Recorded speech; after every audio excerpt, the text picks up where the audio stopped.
Hi, good evening. I'm going to talk about Laudato Si.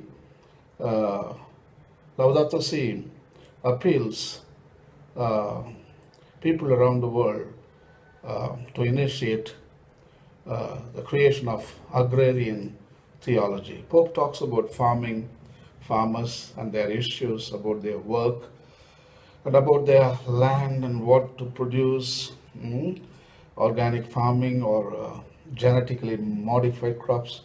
All those issues Pope is discussing in Laudato Si. So I'm going to talk about agrarian theology, which is not made yet, and 2000 years.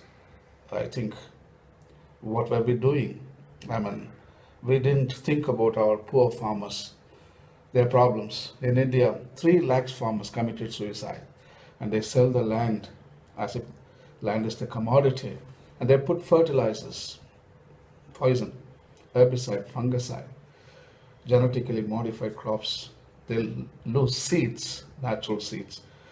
They have to depend on uh, the big companies to provide seed plus fertilizer. And many people, they don't think that agriculture is a prestigious profession. So they abandon agriculture and they go to the towns, to cities.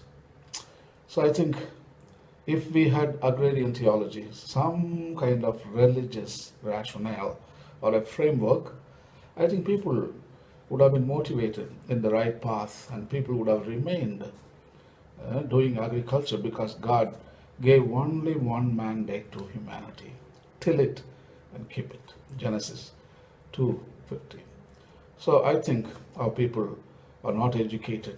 I think the church, the members, the bishops, the cardinals, the priests, we all failed for the past 2000 years when it comes to the creation of agrarian theology.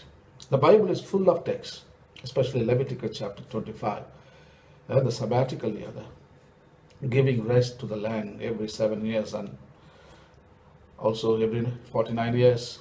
So God is teaching the agrarian community how to care for the land and the soil and the creatures and the crops and the poor, those who work the soil.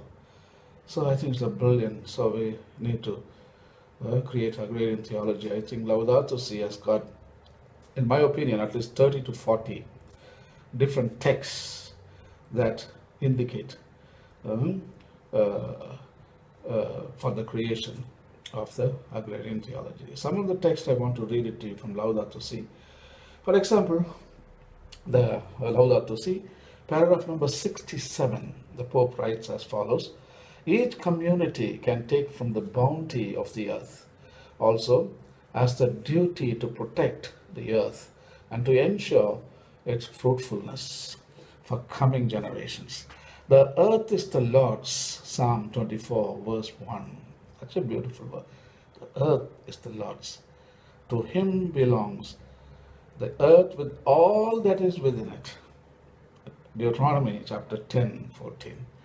So everything on earth has a copyright. The Creator owns it. Amen. These people are, all the land and the soil, the elements of the earth, are not orphans. They are children of God Himself. He created, He cares for them, He values them, He caresses them. Hmm? As it were, the whole creation is the caress of God. Comes out of His own love. And Laudato Si 164, another text which can point out to the creation of agrarian theology. Pope writes as follows: interdependence obliges us to think of one world with a common plan. Such a consensus could lead, for example, the Pontiff writes, to planning a sustainable and diversified agriculture, developing renewable and less polluting forms of energy, encouraging a more efficient use of energy, promoting a better management of marine and forest resources, and ensuring universal access to drinking water. So it's beautiful. The new forms of energy. That's what we need. Probably we should come back to organic agriculture. We should abandon the green revolution and the atrocities associated with the revolution and come back to natural way of farming. A farming which is focused on mercy and compassion. And green revolution is a violent way of farming. So Pontiff is writing, he's appealing to the world community to come back for the mercy and compassion paradigm. Another text from Laudato Si, paragraph number 129, Pope writes as follows: there is a great variety of small-scale food production systems which feed the greater part of the world's peoples, using a modest amount of land and producing less waste, be it in small agricultural parcels, in orchards and gardens, hunting and wild harvesting, or local fishing. 129 Laudato Si. Around the world, they don't depend on multinational corporations. They don't rely on a supermarket to buy food, but poor people, they themselves produce their own food. They got their small farms, small distributive systems, small markets. Probably you go and buy from the farms themselves, and most of the food is produced organic agricultural way, so which is good for the health. And there are no fertilizers, there's no pesticide, there's no fungicide, there's no genetically modified crops going on. Everything is natural, seed based. You sow, you reap and save the seed, again you sow, again you reap, again save the sow. Recycle and recycle and recycle. It's a natural way of farming. So that is what Pontiff is writing in the paragraph number 129. So one more paragraph, 134, the Pontiff writes as follows: this dependency would be aggravated were the production of infertile seeds to be considered. The effect would be to force farmers to purchase them from larger producers. See, he talks about the infertile seeds. So when you go for genetically modified crops, you depend on multinational corporations. Each time when you cultivate, you need to pay not only for the seed, associated fertilizers, fungicide and herbicide. So much of cost. That's why Indian farmers, they couldn't pay back. So they committed suicide. 3 lakhs Indian people committed suicide. We should have provided some kind of spirituality for them in case of danger and crisis, but we failed. But now we can do it. So one more quote I want to read from Laudato Si, paragraph number 180, 180. Pope writes as follows: agriculture in poorer regions can be improved through investment in rural infrastructures, a better organization of local or national markets, systems of irrigation, and the development of techniques of sustainable agriculture. New forms of cooperation and community organization can be encouraged in order to defend the interest of small producers and preserve local ecosystems from destruction. So this is the beautiful, is encouraging and supporting the poor farmers and the poorer regions. Government has the responsibility to improve the agriculture.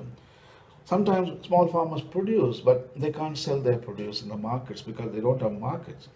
So Pope is asking the government to create markets, small markets.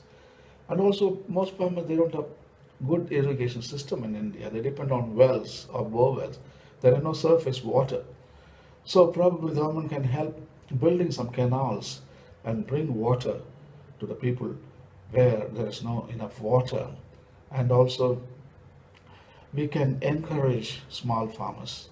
Government can support small farmers because the multinational, the industry farming, they produce an enormous amount of food. They got markets, they got customers, and they in fact destroy the local ecology and ecosystems in order to produce monoculture, only one crop.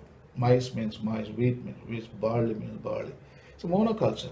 But natural farmers in India, they cultivate multi crops farming, which is very good and good for the land and good for the farmer, because the farmer can get income every week, little, little, little. He doesn't depend on after 90 days, but because he has a multi crops planted, in 30 days some crops they are matured, and 60 days they are ripened, and 40 days another crop. So every week or every month farmer can have his own income.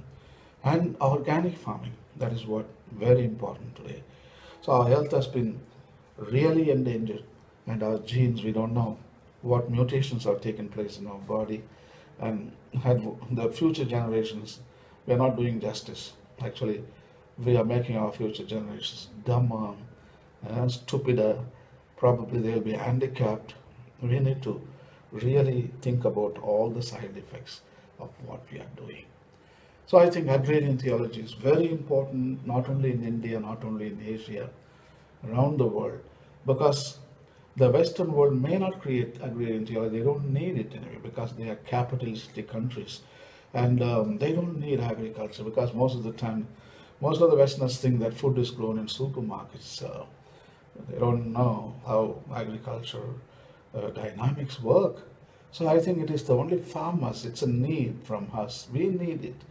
So we don't depend on anymore on Western people to create agrarian theology. We can create something from the East, and it can become slowly, it can become also mainstream theology. But now we can label it as a liberation theology. We can liberate the land. And there is already feminine theology, Dalit theology, there are minority theology, there is so many theologies. So agrarian theology also could be a liberation theology for the land, to the farmer, to biodiversity. So I think there are lots of benefits. In future, our farmers, they don't have to commit suicide. They don't have to sell the land. They don't have to put fertilizers, fungicide, herbicide. They don't have to grow genetically modified crops. At last, they don't have to think that agriculture is the meanest job. So our future generation, will have prestige, and they will have pride in doing agriculture. Even the doctor, medical doctor children can come back to farming. Even engineer children, they can come back to farming. Even teachers, even a big government official children all choose to do farming. So because agrarian theology can restore the value and dignity for the one of the oldest profession in the whole world, which is endorsed by God himself in Genesis 2:15. Agrarian theology. God commanded only one mandate: till it and keep it. Thank you. Bye.